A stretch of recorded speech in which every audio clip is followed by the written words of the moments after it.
Welcome back to TrueHost Academy. Ready to move your website to a new server? Awesome! Knowing how to restore a cPanel backup on a new server is super helpful, and I'm here to guide you through the process. In this video, we'll walk through the steps in a simple and fun way, so whether you're a tech pro or just starting out, you'll be able to follow along easily. Step 1. Understanding cPanel backups.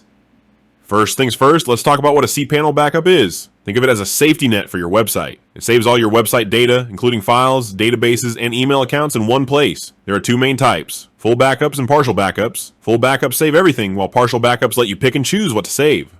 Step 2. Preparing your backup file. Before we can restore anything, we need to make sure we have the right backup file. Look for a file with atrdz extension. This is your compressed backup file. Make sure it's the most recent one or the one that has the data you need.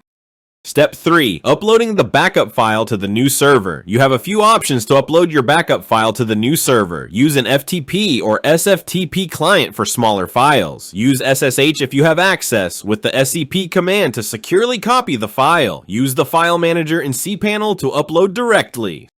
Step 4. Logging into cPanel on the new server. Once your backup file is uploaded, log into your new server's cPanel. Open your web browser and enter the cPanel URL https://yourdomain.com/cPanel or https://serversamy2083. Enter your cPanel username and password to access the dashboard.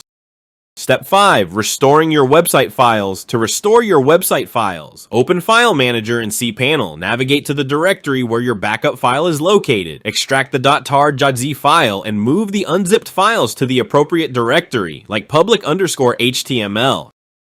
Step 6. Restoring your databases. To restore your databases, open phpMyAdmin in cPanel. Select the database you want to restore or create a new one. Import the SQL backup file by clicking the Import tab and selecting your file.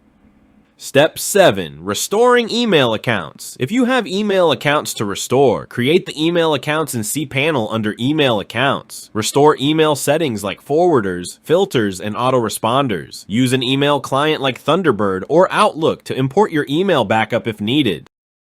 Step 8. Verifying everything works. Finally, make sure everything is working. Check your website to ensure all files are in place. Verify your databases are restored correctly. Test your email accounts by sending and receiving emails. And that's it. You've successfully restored your cPanel backup on a new server. If you have any questions or run into issues, feel free to drop a comment below. Also, if you found this video helpful, don't forget to like, subscribe, and hit the bell icon for more tutorials. Thanks for watching TrueHost Academy, and good luck with your website move.